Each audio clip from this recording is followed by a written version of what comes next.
अमेरिकी राष्ट्रपति चुनाव में जीत हासिल करने के बाद डोनाल्ड ट्रंप को दुनिया भर के नेता बधाई दे रहे हैं। चीनी राष्ट्रपति शी जिनपिंग के बाद अब रूसी राष्ट्रपति व्लादिमीर पुतिन ने भी बधाई दी है।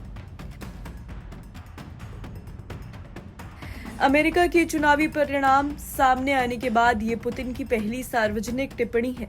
पुतिन ने काला सागर स्थित सोची रिजॉर्ट में एक अंतर्राष्ट्रीय फोरम के सम्मेलन में दिए भाषण के बाद ये टिप्पणी की है। पुतिन ने एक सवाल जवाब सत्र में कहा कि इस अवसर पर मैं अमेरिका के राष्ट्रपति के रूप में निर्वाचित होने पर उन्हें बधाई देना चाहता हूं।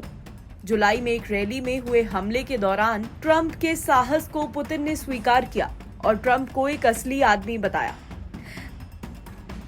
दरअसल रैली के दौरान ट्रंप पर हमला हुआ था। उन्हें सीक्रेट सर्विस ने घेरा हुआ था। इसके बावजूद ट्रंप उस घेरे से निकले और लोगों को हाथ दिखाया।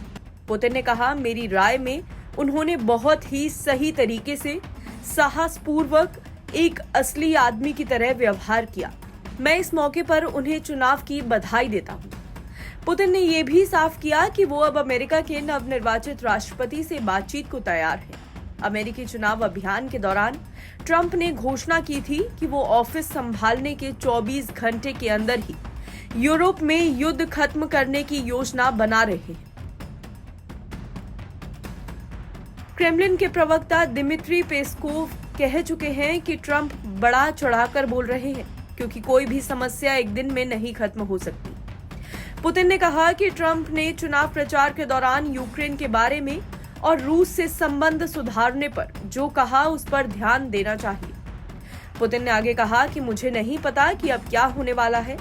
जब पुतिन से ये सवाल किया गया कि अगर ट्रंप ने मीटिंग का सुझाव देने के लिए फोन किया तो वो क्या करेंगे, इस पर पुतिन ने कहा कि अगर ट्रंप प्रशासन ऐसा चाहता है तो वो फिर से संपर्क शुरू करने और ट्रंप से बातचीत को तैयार है।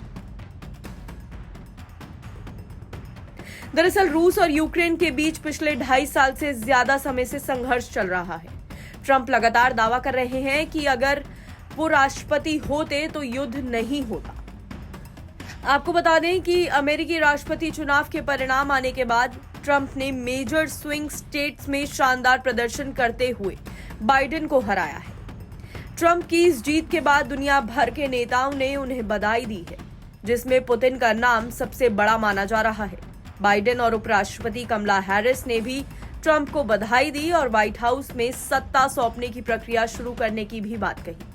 वहीं पुतिन का ऐसा मानना है कि ट्रंप की जीत अमेरिका और रूस के बीच संबंधों में सुधार की दिशा में ये एक मौका हो सकता है। एनबीटी ऑनलाइन की रिपोर्ट।